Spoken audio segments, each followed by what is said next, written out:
So for all my city folk on the bus, the white fluffy things out to the left and the right, they are what we call sheep, in case you are curious.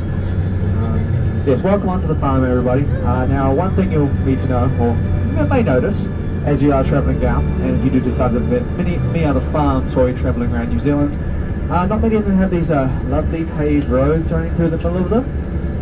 This is actually put in by the New Zealand Army, believe it or not.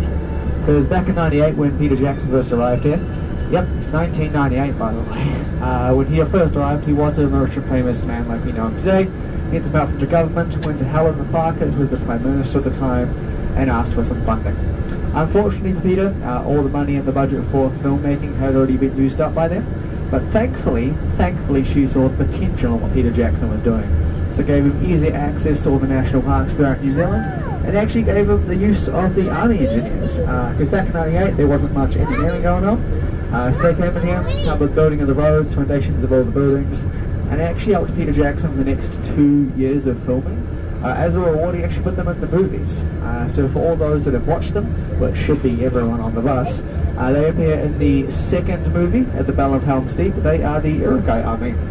And being lovely army boys and girls, multiple sounds to make when looking at them. The first is, "Aw, how cute." The second is, "That looks tasty." If you do make that second sound, just come see me after the tour, okay?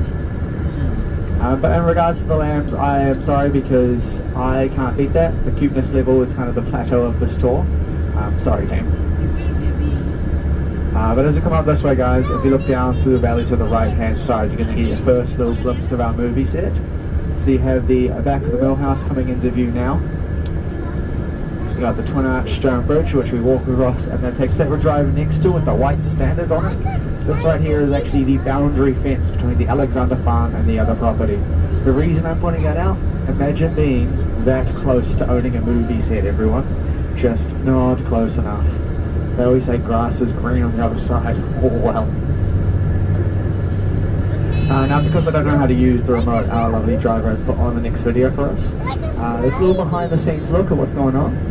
It's mostly going to correlate with where we're driving as well. So first up on our right, the most exciting thing you're going to see all today, that's our maintenance car park. It's called Dusty Haven. It's the home of our gardening and our maintenance teams, who do an absolutely fantastic job on the movie set, as you'll see very shortly. But back during the days of filming, on both sides of the road, it was quite important. It's where they housed and kept all the different technical equipment like lighting, camera, sound, that kind of stuff. And it's also where they kept and housed all the different species of animals for the movies as well. So nowadays it's just some nice little paddocks for our sheep to frolic in and graze. But back during the filming days is quite important. And as we come around this corner, everybody, out to the left-hand side where all our lovely hamburgers are grazing. If I have any vegetarians on the bus, I am so sorry. This flat paddock was actually base camp, which you'll see on your screens very shortly. And the centre of base camp was a huge food marquee, which could cater 500 people in a sitting. Served up 2-course breakfast, 2-course lunch, 3-course dinner, gourmet snacks, those 10 hobbits. And Peter Jackson, he had his own personal trailer up on that hill on the left there with his own satellite dish. Now, he says he had this dish to communicate with the other filming locations throughout New Zealand. I like to say, when he was filming here for the Hobbits, the Rugby World Cup was on, so I'll leave that with you. But as we come down this way, team, out to the left-hand side for me once more, across the valley, on the next hill, a whole bunch of pine trees. And amidst these trees, there's a natural cutting.